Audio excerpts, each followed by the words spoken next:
આપણે બધાને તો કેવું છે કે ભગવાન મારી ઉપર કૃપા કરે, ભગવાન મને દર્શન આપી દે, ભગવાન મારી ઉપર આવું કરવું તો એક વખત તમારી ભક્તિનો અનુભવ તો કરો, તુલના તો કરો. તમે ભગવાનને કેટલો પ્રેમ કરો છો તો તમને ભગવાન દર્શન. એકવાર તુલના કરો, એક બાજુ ભગવાનનો પ્રેમ રાખો ને એક બાજુ તમારી આબરૂ રાખો. તુલના કરો કે મારી આબરૂ મને વાલી છે કે મને ભગવાન પ્રત્યેનો પ્રેમ વાલો છે. ભગવાનના પ્રેમ પાસે તમારી આબરૂ નીચે ડાઉન થતી હોય તો સમજવાનું કે તમે તમારી આબરૂને છોડીને પણ ભગવાનને પ્રેમ કરો તો ભગવાન. મીરાને એક વાર નહીં 1000 વખત ભગવાન મળ્યા હશે, એને આબરૂને સાઈડમાં રાખી દીધી.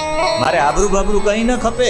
જેને ભગવાનને પ્રેમ કર્યો એને કુટુંબને છોડી દીધું છે, પરિવારને છોડી દીધું. એક તરફ પરિવાર કુટુંબ ને એક તરફ તમારો ભગવાનનો પ્રેમ રાખો, એક તરફ તમારું માન અપમાન રાખો ને એક તરફ ભગવાનનો પ્રેમ રાખો. એક તરફ તમે આખા સમાજને રાખો ને એક તરફ તમારો ભગવાનનો પ્રેમ રાખો. એક તરફ તમારી આજીવિકા રાખો ને એક તરફ તમારો પ્રેમ રાખો. પ્રેમ રાખો, પરમાત્મા સાકાર સ્વરૂપમાં આવે.